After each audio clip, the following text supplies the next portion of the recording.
So, can you hear me okay? Mm-hmm. Yeah?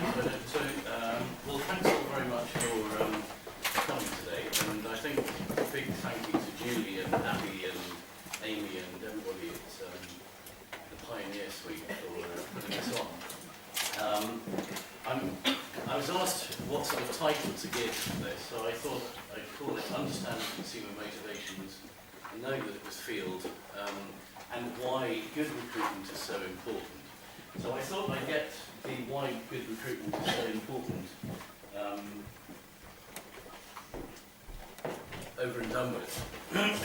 Because I think we all know that good recruitment is the backbone of our industry. That without good recruitment, without a good data source, we can't be delivering reliable data to our clients. So having a reliable source of data is crucial to the credibility of our industry, and ensuring that qualitative research is reliable and valid. So, any questions? Then I finished. That's why good recruitment is important. I mean, if you're involved just in recruitment, then that's why it's important. If we're taking data or recommendations to clients and the recruitment isn't any good, and we're talking to the wrong kind of people, we're giving them false information. So, I guess there's no questions after the first point. Good, okay.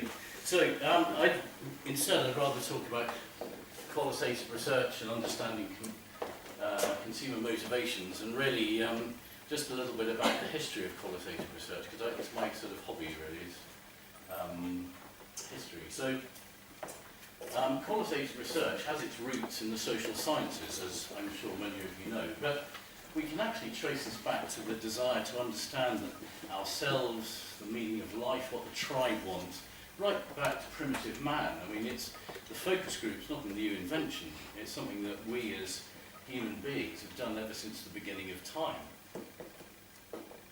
Now, in the 1930s, market research, as we know it, is actually quite new in terms of the history of the world.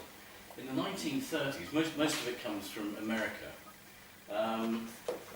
Originally anyway, but in the early 30s, where they were starting to do market research, it was based on the idea of sort of opinion polling, asking people what they did, and they often didn't ask why they did it, it was just what they did. So it was all very much about consumer behaviour and consumer consumption and so on, and often giving demographic information, and that was about it really. They didn't really understand or look at why people were doing what they were doing.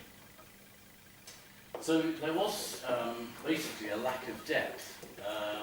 In about 1932, there was an organisation called the Psychological Corporation, which is a fantastic name, set up an experiment where they were actually trying to measure tastes, habits and preferences of consumers. But even those methods, those early methods, I mean, early psychology was often just measuring. It was actually quite quantitative, in fact, because they were trying to measure certain things. So the idea of psychology and quantitative research are also quite closely linked. But what we saw is that there was still not a lot of, I mean, what's going on inside her head? They weren't really looking at that. Now, it wasn't until the 1950s until people really started looking at consumer motivations and motivational research. And this really goes to the golden age of consumerism in America, post-war America, where they were basically, they were unbeaten. I interviewed a guy from Cheeseborough Ponds, the ex-chairman of Cheeseborough Ponds, who was in the RAF, or the American RAF. He said he was in Australia and he came back from the war, and they were heroes. The country was untouched, and everything that they sold to other countries, people just wanted, because America had saved everybody's lives and country. So America was like this huge, great world of consumerism. And it's at this time, and of course women started to smoke and all these things, and Lucky Strike. And there's a great story about Lucky Strike, that the used to be green.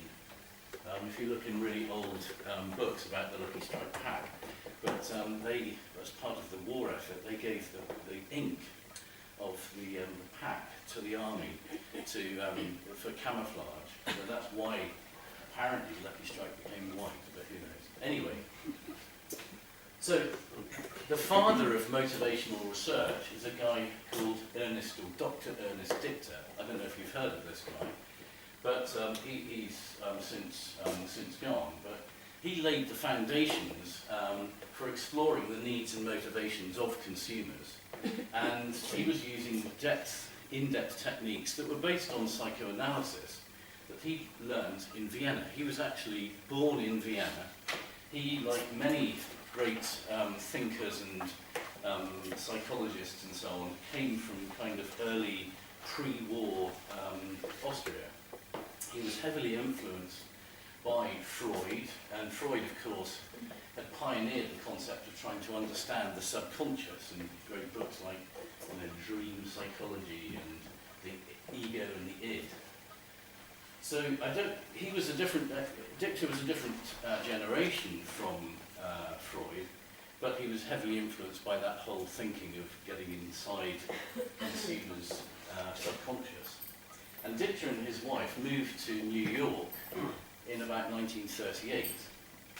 Now, this chap, Ernest Dichter, founded this great, I suppose it was the first qual agency really, called the Institute of Motivational Research in 1946, so immediately after the war. And he was a sensation, and he was a very good self-publicist, but he and other depth researchers, because he wasn't the only one, he produced books like The Strategy of Desire. And in those days, a lot of marketing and advertising was all about persuasion and manipulation and trying to kind of persuade consumers that they wanted something. So there was a feeling that it was all a bit sort of underhand, in fact. But it was very, very successful. And Dichter is apparently credited for inventing the slogan, "Put a tiger in your tail," which we still know today. And of course this was like the personification, or the, I don't know what you call it, the animalization of this brand. And it was one of the first and early examples of a kind of brand character being used to represent the brand, all from his research. There are also the depth boys. We probably call these other qualitative researchers or motivational researchers, and also planners. And they were all, you know, the madmen that many of you have probably seen the TV series about advertising in the 50s and 60s. Well, they were the madmen from Madison Avenue. They were known as the depth boys, and they started to use all this information, this kind of psychological information, to persuade people to buy products. So, for example, lipstick was kind of seen, they used symbols that were very phallic, right? So that the idea that if you, as a woman, wore this lipstick, it was like a honey trap to men. Well, we had this idea of the maiden form bra, and apparently they'd identified that every woman's fantasy was to walk down Madison Avenue in a maiden form bra. So this was all the kind of, there were all these wonderful adverts, and a lot of it now probably wouldn't even be allowed. Let's hear from Ernest Dichter. We found this film, which will, I hope it's going to work. No, that didn't work. I can't find the, there we go. We don't go out and ask directly, why do you buy, why don't you? What we try to do instead is to understand the total personality, the self-image of the customer. We use all the resources of modern social sciences. It opens up some stimulating psychological techniques for selling any new product. He would interview people, but not ask them direct questions, but let them talk freely, like you do in psychoanalysis. And that was his background. Victor's breakthrough came with a focus group study he did for Betty Crocker Foods.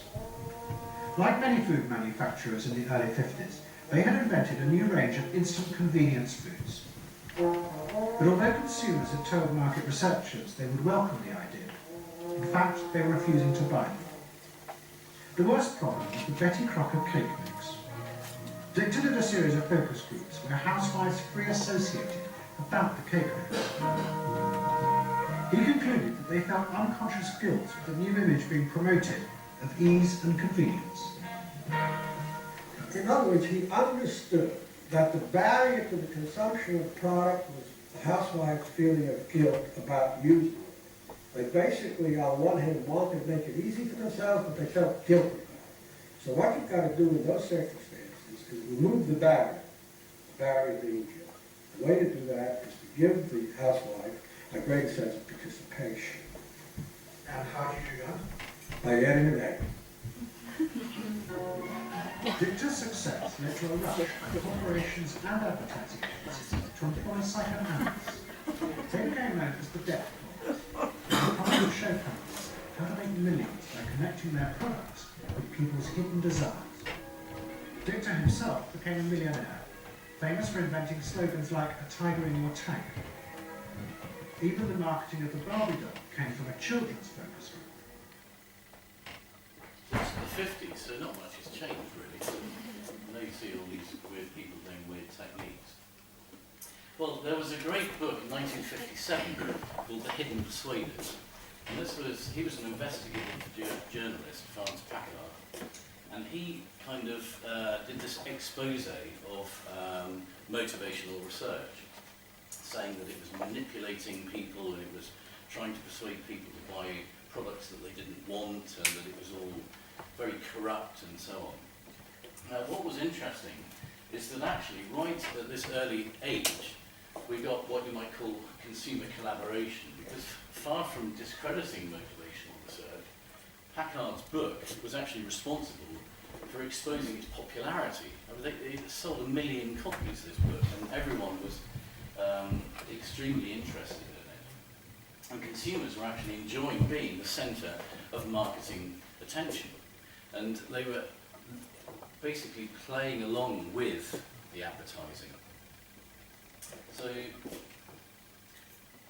eventually motivational research arrived in the UK. We saw just now that man talking, Bill Schlachman. Well, Bill Schlachman, who was the boss of people like Wendy Gordon and so on originally, he was sent over by Dicta to start a research agency in London called the Motivational Research Centre.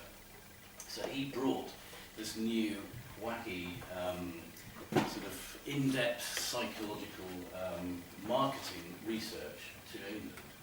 And Schlachman went on to set up his own agency, which many people called Schlachman's. I'm not sure if that was the real name of it. But he was very influential, and the company was very influential in the early days of qualitative research in the UK. Now, around that time also, because motivational research had been kind of discredited a little bit in America, there was a kind of rebranding of motivational research to call it qualitative research, to make it more robust, more reliable, more valid. And that's where samples became important and recruitment became important, that we were talking to representative people rather than taking people into rooms and hypnotising them and finding out what kind of Felix symbol they like. Now, my old boss, Peter Cooper, a late boss, he was one of the pioneers, if you like, of qualitative research. And he started life, professional life, in Manchester.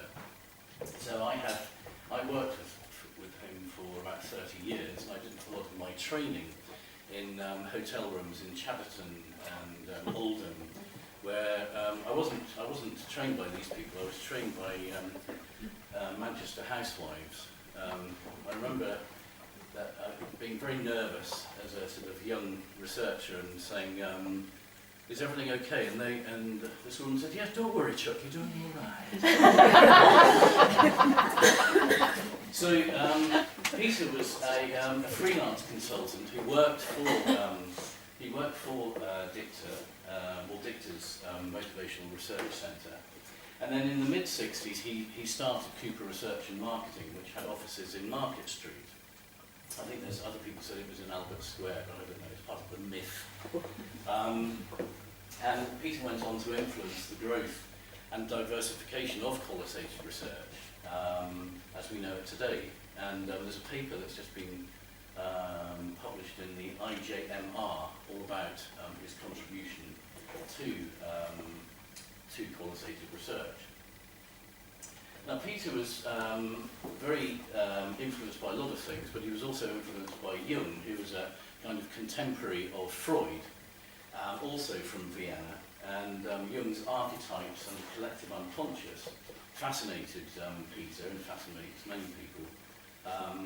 And the whole concept was used a lot in his analysis. So when you see people doing archetype picture sort, it's all coming from this kind of thinking. Now, I've got another film here. I hope you're okay watching films. This one's about 4 minutes long.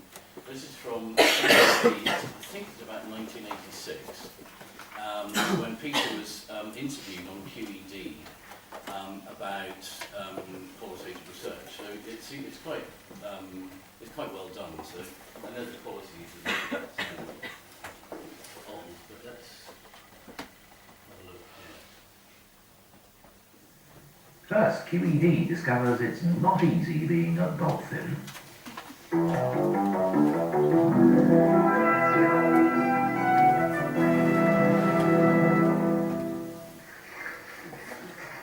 We're trying to understand how people feel about brands, how they relate to brands, that is to say, what the brand's personality is as far as consumers are concerned. And there are a number of techniques which are very, very helpful for getting to that understanding. Different senses.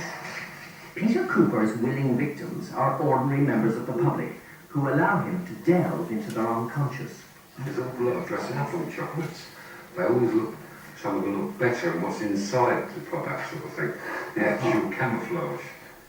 Cooper moves from chocolates to painkillers and onto an unusual method called role play. I'm asking to imagine a stage, a piece of theatre, right? Now in role playing, the individual becomes the product, actually expresses the personality of the product as they see it. They then act that out in terms of how they feel the product will behave. Compare this to the action of the second painkiller. This may look bizarre, but some advertisers spend millions on this sort of research. Now often we are asked to get to the basic roots of a brand, what it stands for in people's emotions. And claim modelling is a very helpful device for doing so. There are no words involved, no pictures. And the way that people are typically asked to do this, they're given a piece of clay and shut their eyes, feel about the brand, the product, whatever it may be, and let their fingers shape it, shape their relationship with the brand, shape what it stands for in their lives. To uncover the personality of Guinness, Peter Cooper turned to psychodrawing. The consumer is given crayons, paper, and asked to doodle, to express their feelings, to go inside their own head, pull out their feelings, and somehow get them onto paper, without words. When we were asked to work on Guinness and what that meant to people, psychodrawings were a particularly helpful approach. Here are some examples. What they demonstrated, and these are ordinary drinkers expressing their feelings about drinking Guinness, were such things as these. Here you see a rich, very female aspect of Guinness, nourishing, something that takes you in. It's warm outside, snack inside. Another example, almost Celtic and elemental in its character. Here we see wheat and barley, growth, the seasons. And they come alive, but they've got almost a burning quality. The thing is alive, it's on fire, it does things to you. These were the so-called inner properties of Guinness. If you think it's psychobabble, Cooper's drawings were translated into a £5 million ad campaign for Guinness.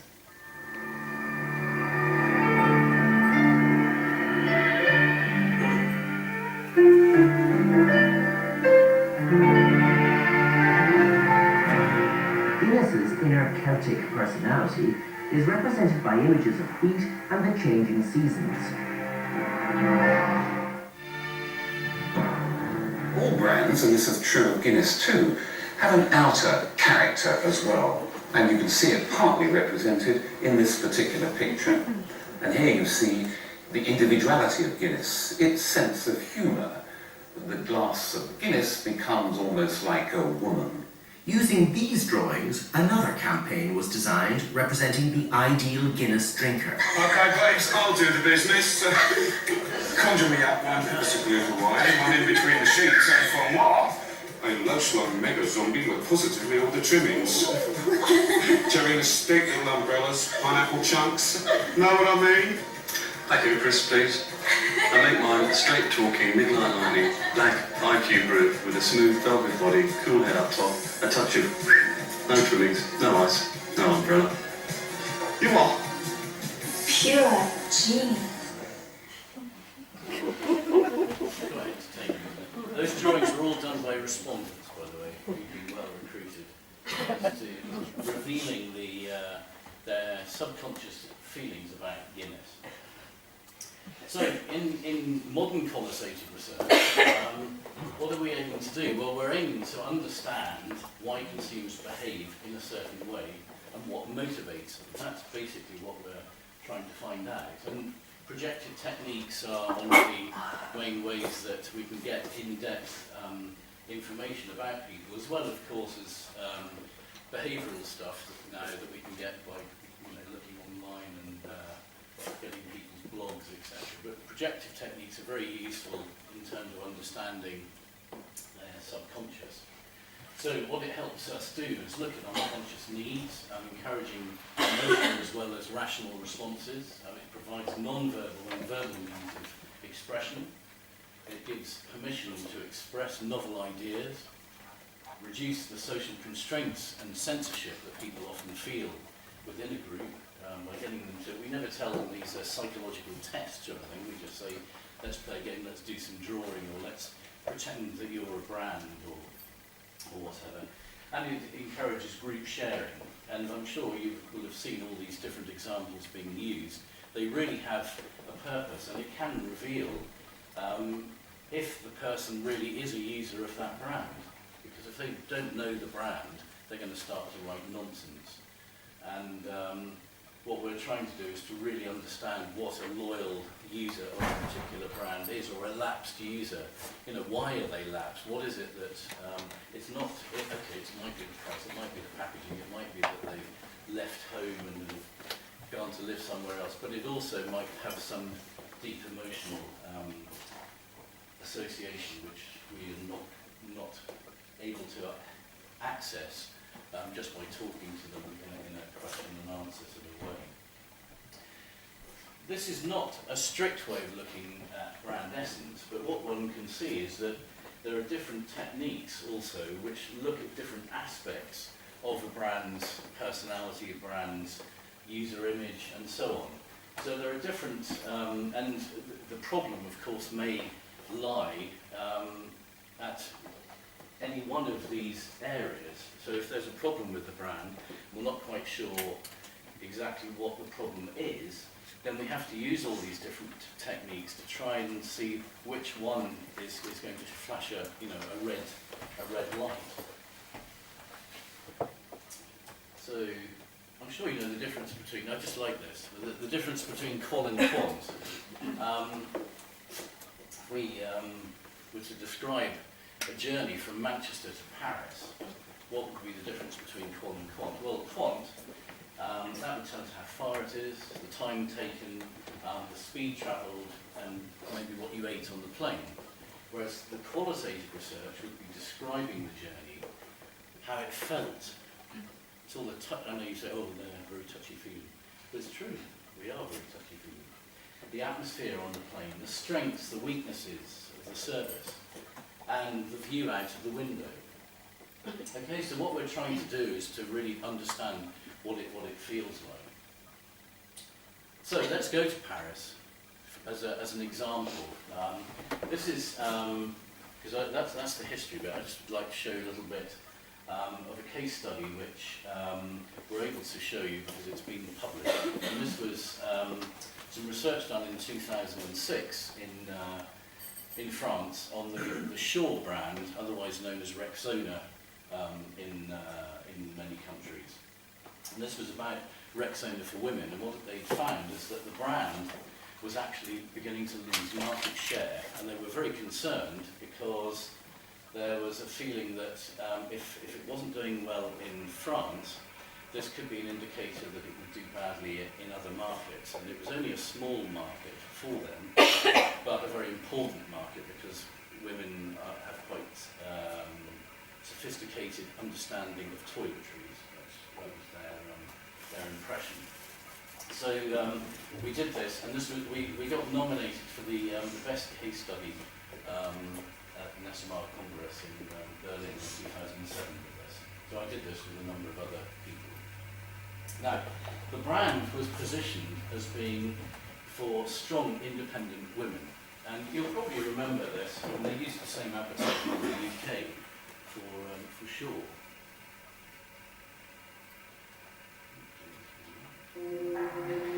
Nouveau Rexona Aloe Vera. Un déodorant aux extraits naturels d'aloe vera. Testons son efficacité.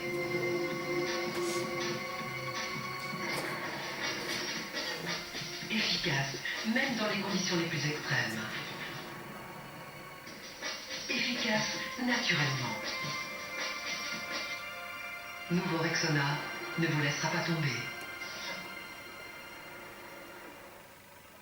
Okay, this has been very successful advertising all over the world for this particular brand. But there was another brand made by L'Oreal called Nata. And this was gaining market share, and their advertising was like this.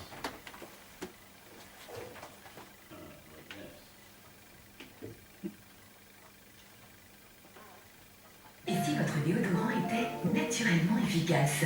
Découvrez Narta Bioefficacité, le premier déodorant à lacticutéine composé d'actifs naturellement présents dans la peau.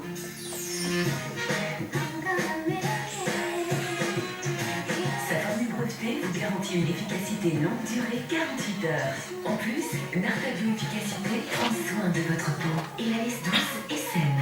Nouveau déodorant Narta Bioefficacité enrichi à lacticutéine. Toute la journée, fraîcheur Narta. So two very, very different campaigns, two very different brands. Nata is also a very old brand in France, as Rexona also is. And the question that they had is, well, what is there about this brand which, why is it so appealing? What's is there anything wrong with Rexona, the way Rexona is being positioned?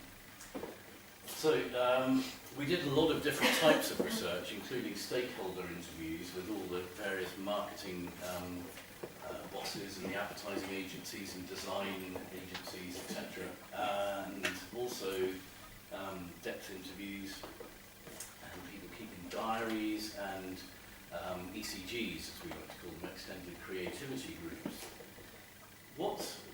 We have this kind of analytic model of looking at the rational, the emotional, the social and the cultural. And the question was, at what level was the problem and what was basically the problem with the brand, potentially. So what we found is that at the rational level, in terms of product performance, actually they were very, very similar. And this was in qualitative as well as we also did some quantitative measuring on this particular project as well.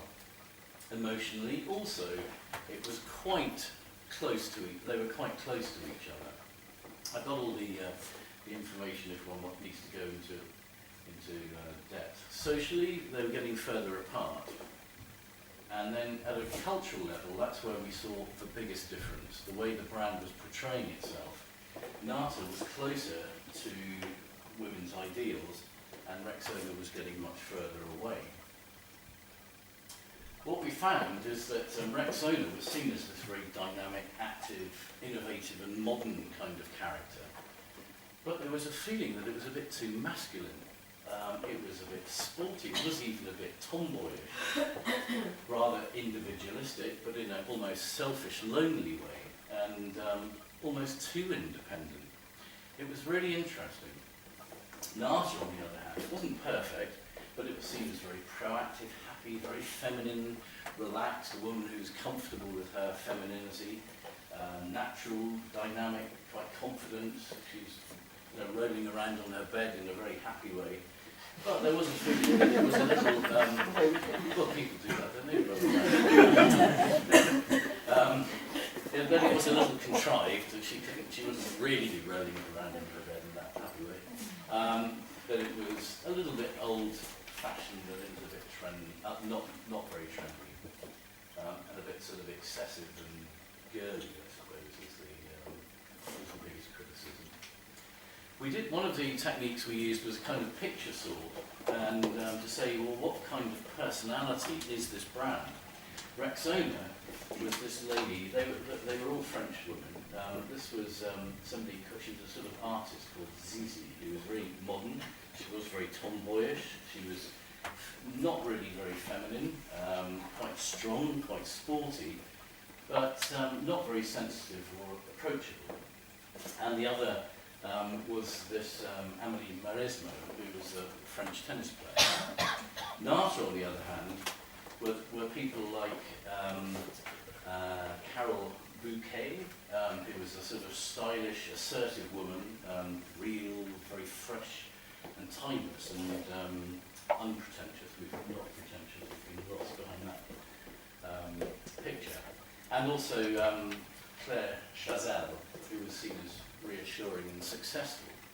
So what we found then is that the modern French woman was actually very independent. She was quite liberated, stylish and sophisticated, a little bit conservative, enjoying freedom of choice, confident, and she valued natural beauty. But she also felt under pressure to succeed in every area of her life, and she had almost too many choices, that she felt a bit daunted and stressed, and didn't have enough time for herself. Doesn't sound very new, does it? Or it rings a lot of bells. But we found this out by talking to the right kind of people. So what we concluded is that the French woman was evolving, that she was rejecting the 80s and 90s ideal of empowered women that were now seen as a bit selfish and aggressive, and that she was actually reassessing the traditional values of womanhood and feeling more confident and comfortable about their own femininity.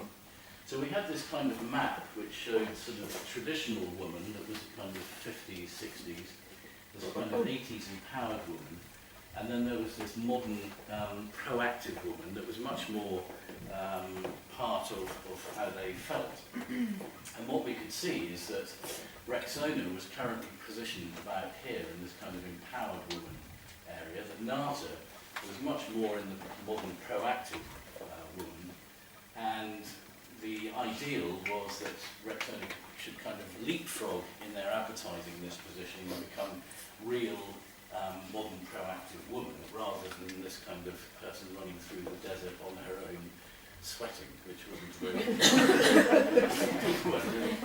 And so the other important thing is that it was quite interesting is that the modern woman was kind of redefining womanhood by looking back to the past, looking back to her mother and grandmother and seeing what what women actually used to enjoy, whereas the 80s women, it became a bit, they were almost more masculine than men in some respects.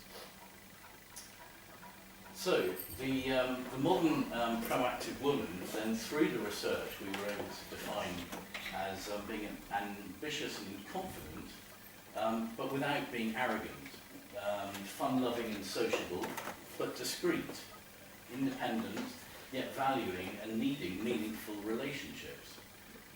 Quite adventurous and active, like the woman running in the desert, but actually needing balance in her life. That she enjoyed things like well-being and pampering were very important, time to herself.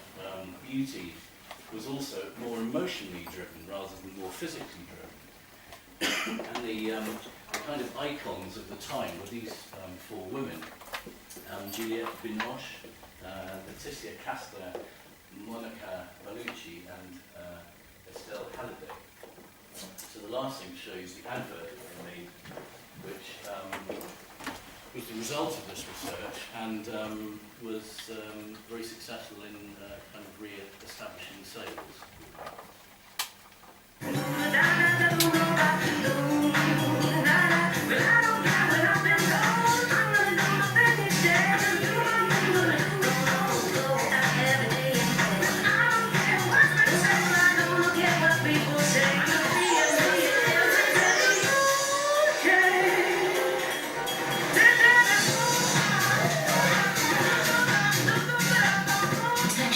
Pour accesser continue. Rexona. I'm not sure that's the right conclusion to this, but so that's why good recruitment is so important. Thank you very much.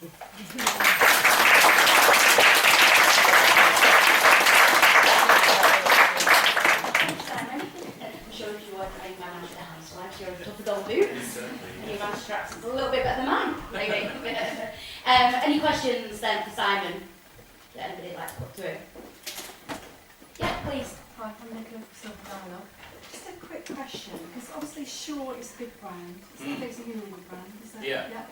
They must spend lots of money, so how come this cultural shift had happened and they weren't aware about it until sales started falling? Were they doing bad recruitment on their other projects that they were doing? What happened? I think they probably hadn't been. I think it's a juggernaut, isn't it?